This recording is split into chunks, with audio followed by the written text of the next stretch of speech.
Hello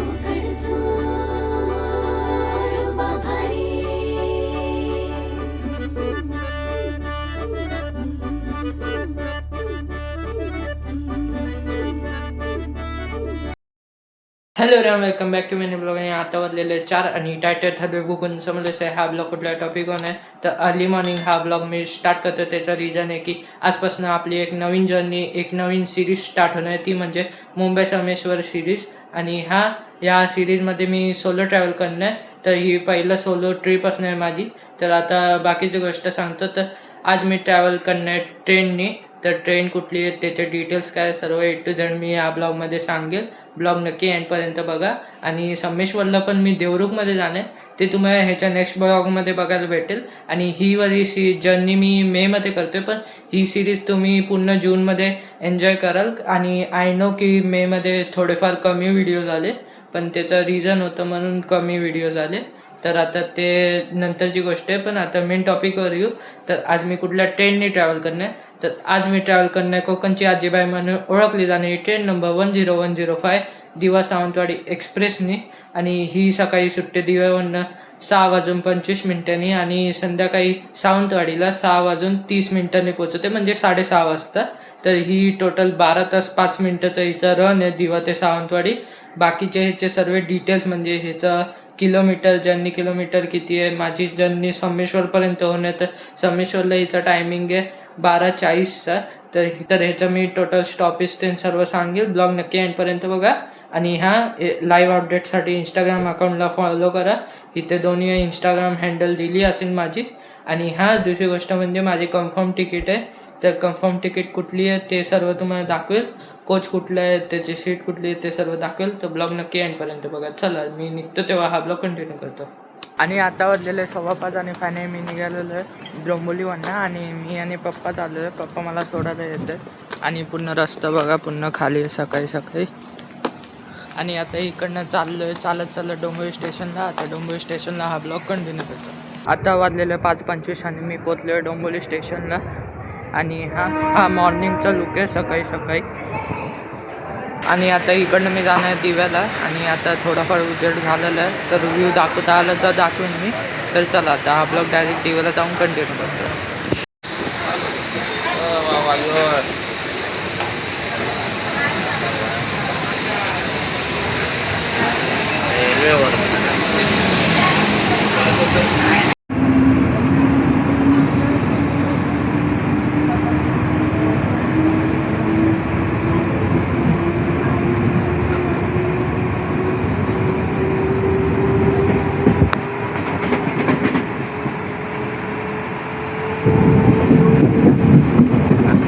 आता मी finally पोचलो आहे दिवा रेल्वे स्टेशनला. आणि आता वाजलेले आहे 5:45 आणि प्लॅटफॉर्म नंबर 8ला आलेलो आहे. आणि समोरच उभी आहे 10105 दिवा सावंतवाडी मडगाव सिंधुदुर्ग एक्सप्रेस. आणि आता त्याच्या पुढे माझा ह्याच्यानेच प्रवास होणार आहे.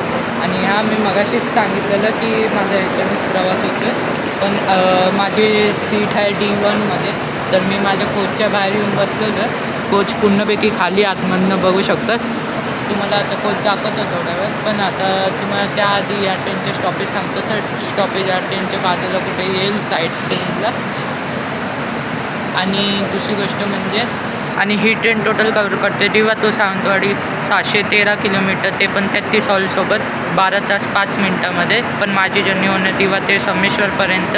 तर इथं संमेश्वरपर्यंत टोटल स्टॉप होणं 19. आणि ही टोटल कवर करणं आहे 342 किलोमीटर, ते पण 7 तास 20 मिनटामध्ये.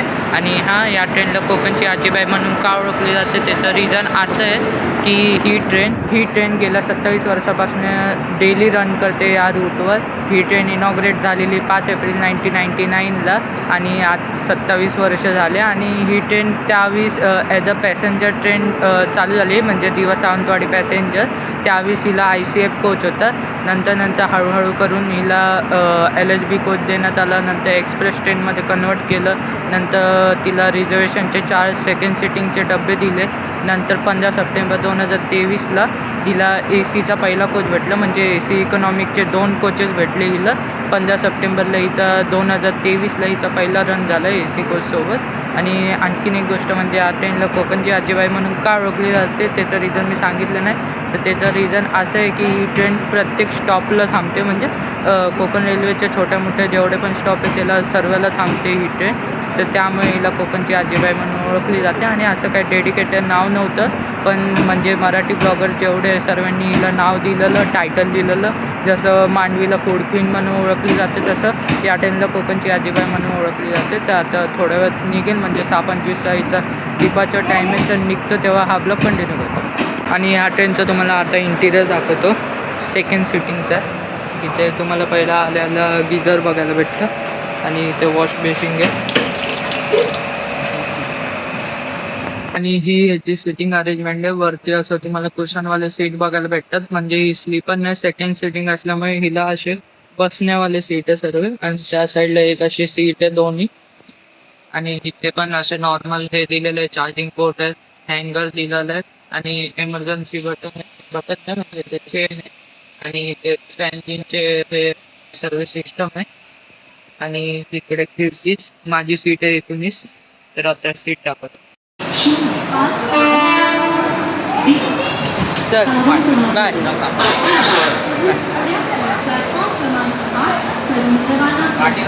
हो.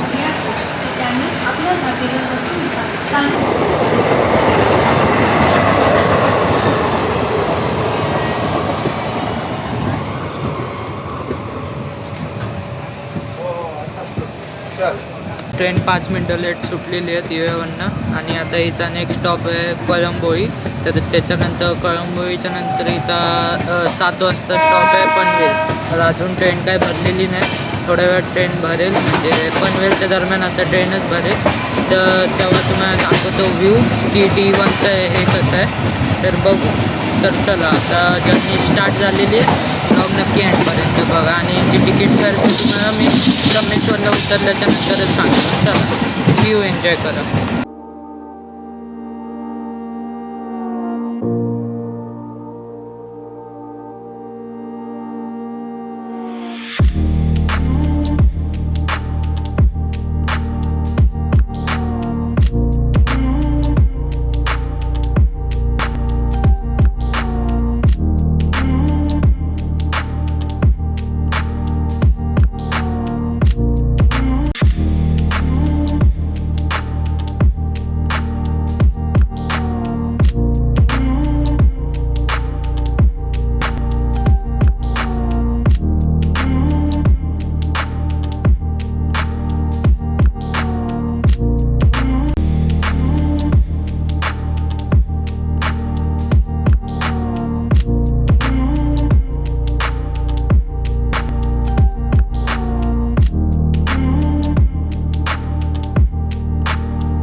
आणि आता वाजलेले 7 आणि 20 मिनटं लेट कळंबोळीला पोचलेले. आणि याचा नेक्स्ट स्पॉट आहे पनवेल.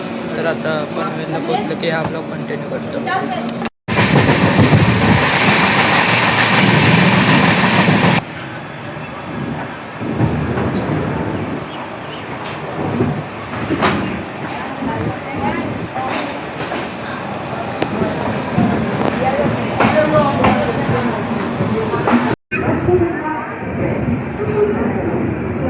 10105 दिवासा उंदवाडी एक्सप्रेस आता पोहोचलेली आहे पनवेल रेल्वे स्टेशनला. 26 किलोमीटरची जर्नी कंप्लीट झालेली आहे.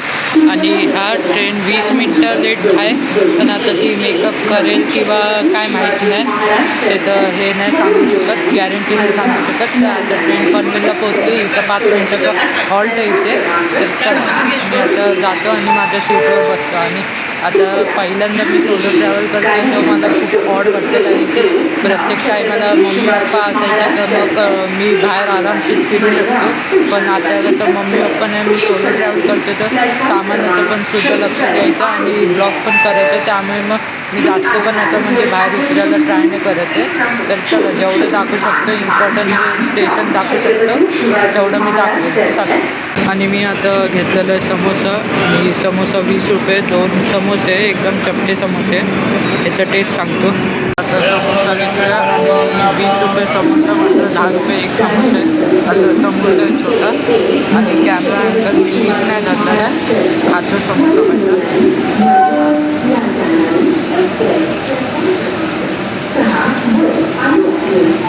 ठीकठाक आहे 10 रुपयाप्रमाणे. फक्त आलूची स्टफिंग आहे, बाकी काय नाही बघू शकतं. तर आता फिनिश करतो. ट्रेन सुटेल आता थोड्या वेळात कंटिन्यूला. तर चला हा ब्लॉग थोड्या वेळच्या नंतर कंटिन्यू करू.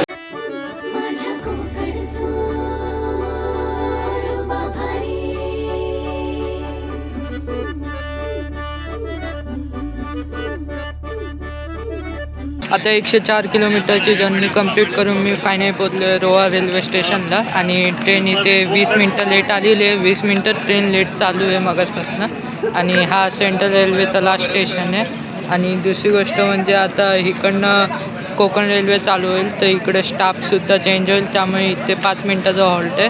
तर आता थोडा वेळ इथे मी बाहेर फिरेल आणि त्याच्यानंतर परत आतमध्ये जाऊन सीटवर बसेल. आणि त्याच्यानंतर 2-3 स्टेशन आहे त्याच्यामध्ये, म्हणजे मध्ये कुठलं 2-3 स्टेशन येतं ते तुम्हाला दाखवणार नाही, डायरेक्ट आता चिपळूण दाखवेल. तर हा ब्लॉग चिपळूणमधनं कंटिन्यू करतो, तुम्हाला रोहा स्टेशन दाखवतो. तर हा आहे रोहा रेल्वे स्टेशन.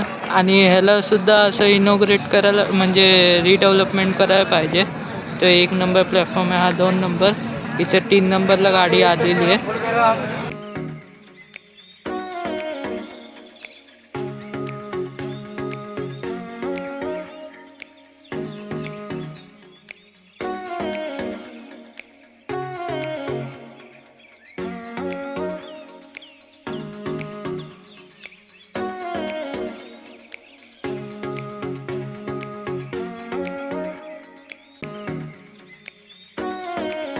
ट्रेन आता मगासपासून अर्धा तास झाला इथे थांबलेली आहे माणगाव रोडला. आता ट्रेन थांबली आहे तर तुम्हाला इथं तिकीट फेअरसुद्धा सांगतो. तर ह्याच्यामध्ये टोटल 10 जनरल कोचेस, सेकंड सिटिंगचे 4 कोचेस आहे आणि AC इकॉनॉमिकचे 3 कोचेस आहे. तर जनरल कोचची दिवा ते सामेश्वरपर्यंत तिकीट आहे 135 रुपये आणि सेकंड सिटिंगचे 150 रुपये आणि AC इकॉनॉमिकची आहे 575 रुपीज. ही दिवा ते संमेश्वरपर्यंत सांगते. त्याच्या पुढे जेवढं किलोमीटर वाढेल त्या हिशोबाने रेट वाढेल ट्रेनचं, म्हणजे तिकीट फेअरचं रेट वाढेल. तर बाकी आता थोड्या वेळात ट्रेन निघेल. अजून काही सिग्नल झालेलं नाही. सिग्नल झाल्याच्यानंतर निघाल्याच्यानंतर ह्याचा नेक्स्ट स्टॉप आहे खेड, म्हणजे त्याच्यामध्ये अजून 2-3 स्टॉप येतील. तर खेड मी दाखवलं तर दाखवेल, नाही तर मग डायरेक्ट मी चिपळूणच दाखवेल. तर चला. आज फिर तू और तेरी बातें याद आई है,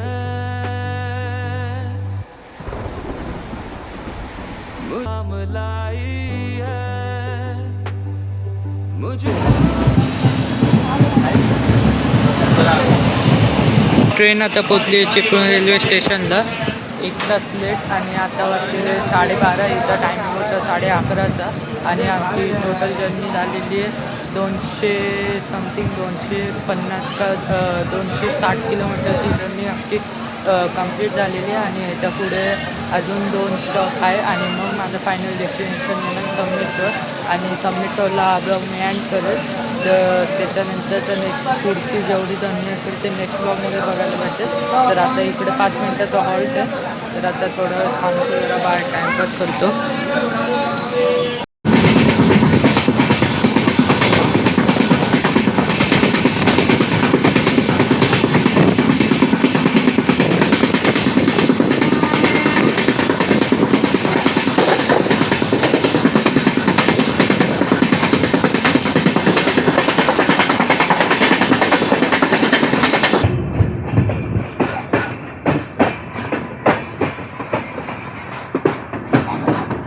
ट्रेन 1 तास लेट संमेश्वर रेल्वे स्टेशनला पोचलेली, म्हणजे 40 मिनटं लेट झालेलं आहे. आणि आता वाजलेलं आहे 1:40. आणि तर हा काय असं संमेश्वर रेल्वे स्टेशन आहे, खूप छान बनवलं आहे.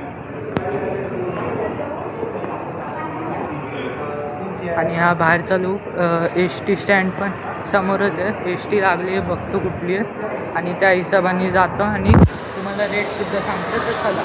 तर फायनली मी घरी पोचलेलो आहे आणि आता वाजलेले 4. आणि मी 4 वाजता नाही पोचलो, मी पोचलेलो 3 वाजता घरी. आणि 2:45 वाजता मी देवरुख डेपोला होतो. गाडी बरोबर आणली. काय ते समथिंग गाडी तिकडनं सुटलेली 2:15च्या दरम्यान सुटलेली गाडी संगमेश्वर स्टँडवरनं म्हणजे आपल्या रेल्वे स्टेशनवरनं. तिथे बस स्टँड पण आहे. तर मी तिकडे इंट्रो म्हणजे एंडिंगचा रेकॉर्ड करतच होतो. तेवढ्यात बघितलं पाठीमागे की बस लागलेली आहे. बस थोड्या वेळात सुटणार. बाजूचे लोक म्हटले की बस सुटणार थोड्या वेळातच. म्हणून मी पळत गेलो. मी तुम्हाला जास्त काय तिकडे संगमेश्वर स्टेशन दाखवलं नाही त्यामुळे. आणि तिथे गेल्याच्यानंतर मी ब्लॉग करणारच होतो. तेवढंच बघितलं ते बसमध्ये लय गर्दी होती. तर त्यामुळे मला ब्लॉग करता आलंच नाही. पण त्याच्यामध्ये मी थोडं पार्ट हे केलं, रेकॉर्ड केलं. ते तुम्हाला व्हॉइस ओव्हरच्या ह्याच्याने मी एक्सप्लेन करेन. आणि हां, मी इथे आता फायनली आलेलो आहे. त्याच्या नेक्स्ट ब्लॉगमध्ये मी वेगळ्या ठिकाणी जाणार. तर हा ब्लॉग मी आता इथेच एंड करतो. तर ह्याचा नेक्स्ट ब्लॉग नक्की बघण्यासाठी चॅनलला सबस्क्राईब करा. तर हा व्हिडिओ मी इथेच एंड करतो. तर हा व्हिडिओ तुम्हाला आवडला असेल नक्की लाईक करा. चॅनल नवीन असेल सबस्क्राईब करा. तुम्ही या ब्लॉगमध्ये नवीन ब्लॉगसोबत. Thanks for watching. बाय.